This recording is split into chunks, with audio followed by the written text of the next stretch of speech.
Okay, so we've met our main characters, Socrates and Phaedrus, and there's a guy, Lysias, who is a speechwriter. Socrates is a famous philosopher, and Lysias is just some guy. And he's a young kid who's interested in words. And I put a hat on because I'm getting bitten by mosquitoes all the time. Socrates is talking to Phaedrus, and this guy Lysias. Phaedrus is coming from Lysias's house, and he just heard Lysias give a big speech, and so he likes speeches, so he's headed out. And so the other thing that's in this very first section here again is another one of those vocabulary words. His buddy, this guy doesn't matter. Don't remember that dude's name.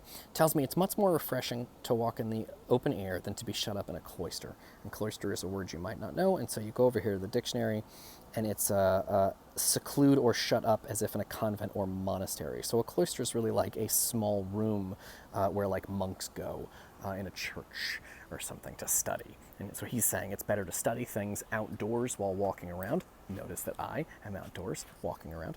And it's better to study things kind of out there in walking around the world than it is to kind of shut yourself up in a little tiny room and study by yourself. Okay. So, and one of the things here too, and we'll talk about this a bit more. No, I'm not going to do that right now. So, later on, there's going to be a whole section about how dictionaries work and what they do and how they do their thing. So we'll be spending some serious time on dictionaries soon. Well, let's keep going with this. So Socrates says, well, there he is right, because Socrates agrees with him. Lysias, then, I suppose, was in the town? Phaedrus. Yes, he was staying with Epicrates, guy doesn't matter, here at the house of this guy, I don't care about that guy, that house which is near the temple of the Olympian Zeus. Zeus is like the god, ancient Greek god. Not super important, this stuff. But I mean, again, this guy, I'm not going to look this guy up. I'm not looking this guy up. He's just telling him whose house was near who and where it's located in the city. We don't care about that. Why do we not care about that? Because this is a class we're interested in philosophy ideas, and these are random people and places, and we don't care about that as much in this class. If it was a geography class or a class about ancient Greek people, that would be more important to us, but that's not important to us. I keep mentioning this, by the way, because students, when they bump into so many unfamiliar names and terms and stuff and vocabulary words, tend to give up pretty quickly and be like, this is not for me, because I can't understand this. But, like, why would you? You don't need to understand, like, who this rando dude was. Probably, a lot of these guys, nobody knows who that is. Like, these are not all famous people. Some of these are just, like, randos who were walking around ancient Greece, and the only record we have of them is that Plato mentioned them for a half second. So he says, and how did he entertain you? Can I be wrong in supposing that Lysias gave you a feast of discourse? Feast of discourse is Socrates being kind of fancy. Discourse is talk. Discourse is talk. And we can look that up in the dictionary, and let's see that really quick. Oops, sorry, pointed the wrong way. So let's take a look at this real quick. Discourse. Now, discourse is an important word. And so I think it's very, very useful to look up. Written or spoken communication or debate. To discourse is words. And Socrates calls it a feast of discourse because there's a lot of, a feast is where there's a lot of food, and a feast of discourse would be a place where there is a lot of talking. So Lysias has just come from this guy's house where they've been talking and talking and talking. And Phaedrus says, and how did a feast of discourse? Phaedrus says, you shall hear if you can spare the time to accompany me. And should I not deem the conversation of you and Lysias a thing of higher import, as I may say, in the words of Pindar, than any business? Now, Pindar is a famous poet, and so he's quoting a famous poet. But the idea is that for Socrates, discourse is like the most important thing. Or Pindar is saying, shouldn't I take this very seriously?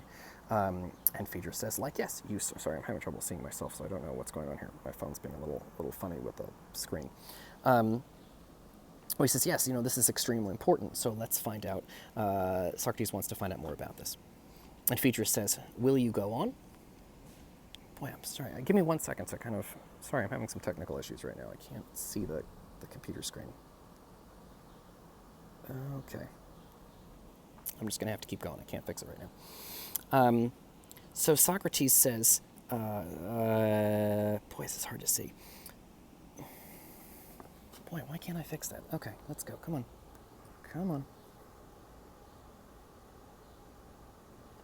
Okay, so he says, if you shall hear, you shall spare some time to accompany me. And Socrates quotes this famous guy and says, the conversation is more important to you than any other business. And Phaedrus says, will you go on? Socrates says, and will you go on with the narration? My tale, Socrates, is one of your sort. For love was the theme which occupied us. Love after a fashion.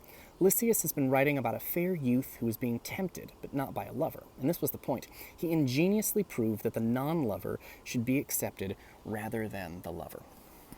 So this is our first kind of philosophically sort of debate that these guys are having. The debate, sorry, I have trouble seeing a little bit. So for starters, the word ingenious is a vocabulary word I think it would be very useful to look up. Ingenious is going to be a word that's important for understanding what Lysias is, what kind of person he is. So if you look up the word ingenious in the dictionary, you will get a definition: a person who is clever, original, and inventive. Somebody who is very ingenious means very, very clever.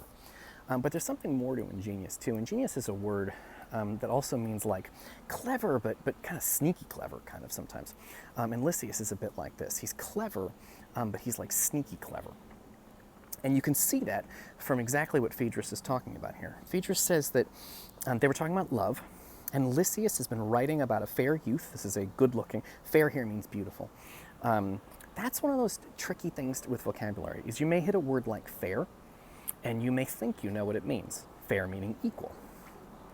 Little kids like things to be fair. They want to get the same amount of, if you give them food, they want Halloween candy, they want the same amount that their brother has. That's fair. Fair is a word that you may think you know, but if you look it up in the dictionary, you will find multiple definitions. One of the meanings of fair is beautiful. My Fair Lady, for example, is a very famous Broadway show, or My Fair Princess, or you'll hear people in old stories use the word fair to mean very, very. She's very fair, meaning she's very beautiful. That, by the way, the reason for that is because the ancient Greeks believed that fairness had to do with equality. Like fairness has to do with equality. Beauty has to do with things being equal, things being balanced. So the idea is if things are fair in life, it means they're balanced. You get the same as I get. But if your face is fair, it means it's balanced. Your ears are the same size as each other, and your nose is balanced with the rest of your face. So that to be balanced is to be beautiful. It makes sense. If you think about drawing a really ugly person, they often have like one really big eyeball, or ears that are way too big, or a head that's too small, or whatever, and they look kind of silly. Because the idea is that beautiful people are sort of fair, meaning their parts are balanced and proportioned. But Lysias introduces an important topic right here for our class, which is that Lysias has been saying, he ingeniously, meaning he very cleverly, proved that the non-lover should be accepted rather than the lover. So let's start practicing some of those things from the handout. Lysias says, Lysias is a famous speechwriter, and he says it's better to be with a non-lover rather than with a lover. And that's probably not how we would put it. That's a strange way to, but you gotta kind of read it, think about it, put it in your own words. In other words, Lysias is saying, it's better to get married or be in a relationship with someone that doesn't love you rather than someone that does. Notice that Phaedrus used the word ingenious to describe this. This is clever, unusual, original. That's important because Lysias is making a clever, unusual, strange argument. If someone is ingenious, they're clever. If you make an argument that everybody else makes, there's nothing clever or original about that. But Lysias, who is ingenious, likes to make clever and original arguments. And so his very strange argument, right at the beginning of this book for us to discuss, is Lysias says it's better to be in a relationship, a romantic relationship, with someone who doesn't love you. And that actually being in a romantic relationship with someone who doesn't love you, says Lysias, is better than being in a romantic relationship with someone that does love you. That's a crazy thing to say. Phaedrus thinks it's crazy. Socrates is interested in hearing more about this subject because Lysias makes crazy speeches. All right, so we're going to be talking about, and that is the subject of Unit 1, which is that Lysias is going to talk about this, and then Socrates is going to talk about it, and we're going to talk about it, about whether it's better to be in a relationship with someone that doesn't love you rather than someone that does. And I think there was one more video for today, and then we'll be done. So I'll see you guys next time, or in the next video, which is going to be 2 seconds from now.